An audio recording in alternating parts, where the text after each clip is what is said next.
খারাপ ছাত্র ছিলাম বলে হেডমাস্টার স্কুল থেকে বের করে দিয়েছিল। গতকাল সে হেডমাস্টারকে আমার কাছেই আসতে হলো। হা হা হা। তিনি আমার দিকে তাকিয়ে লজ্জিত ছিলেন। হয়তো তার লজ্জিত মাখানো মুখে ক্ষমার ভঙ্গি ছিল।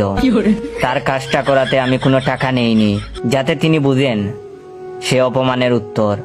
অবশ্য সেদিন বের করে না দিলে আজ এই অবধি আসতে পারতাম না। আজ এমন এক পর্যায়ে আসি আমি, সবাইকে আমার কাছে কোনো না কোনো ভাবে আসতে হয়। সবাই তাদের স্বীয় কাজের মাধ্যমে আমাকে টাকাও দিয়ে যায়। সেদিন এক পুলিশ এসেছিল, তাকে ওর টাকা ছাড়া ছাড়িনি। প্রথমত টাকা দিতে চায়নি, পরে আমি চেয়ার থেকে উঠে জোর করে টাকা আদায় করেছি। এখন আমার সে অধিকার হয়েছে, এখন শিখেছি কিভাবে টাকা আদায় করতে হয়।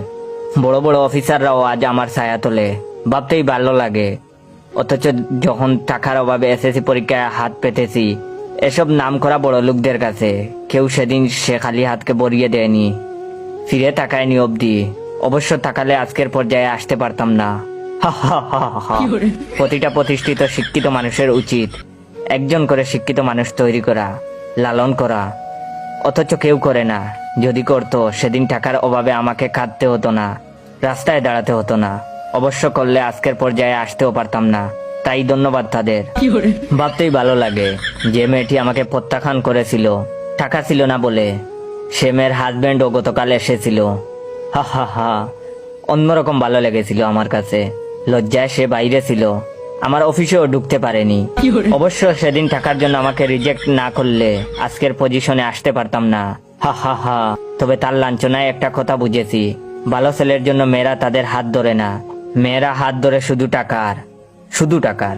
যেদিন থেকে বেকার হয়ে ঘুরেছি রাস্তায় রাস্তায় একটা কাজের আশায়, সেদিন সবার ধিক্কার পেয়েছি। অবশ্য ধিক্কার না পেলে আজ এই অবধি আসতেও পারতাম না। হা হা হা। আজ আমার অফিসে এসে সবাই সিরিয়াল দেয়, ওয়েট করে, একবার দরজা খোলার অপেক্ষায়। তাদের গাম দেখতে ভীষণ ভালো লাগে আমার। অবশ্য সেদিন তারা আমার গাম না জোড়ালে আজ এই আসনে অধিষ্ঠিত হতাম না আমি। সমাজের এই সকল ঘৃণতম শ্রেণী থেকে টাকা আদায় করতে পারতাম না আমি। হা হা হা হা। জানেন, ছোটবেলায় বাবাকে হারিয়েছিলাম। কেউ কাছে এসে বলেনি বাবা মারা গিয়েছে তো কি হয়েছে, আমরাও যে তোমার বাবা, আমরাও যে তোমার অভিভাবক। অবশ্য বললে আজ এই অবধি আসতে পারতাম না। হা হা হা। আজ সমাজের সে সকলকে ধন্যবাদ যারা আমাকে এই চেয়ারে বসিয়েছেন। ওয়েট, আমি কি এমন সম্মানের চাকরি পেয়েছি তা জানার আগে অবশ্যই আমার এই ভিডিওটা আপনার 15 জন বন্ধুকে শেয়ার করবেন। আর সমাজের সে সকলকে ধন্যবাদ যারা আমাকে এই চেয়ারে বসিয়েছেন। আশা করি আমার মতো আরো অনেকেই হবে পাবলিক টয়লেটের ক্যাশিয়ার।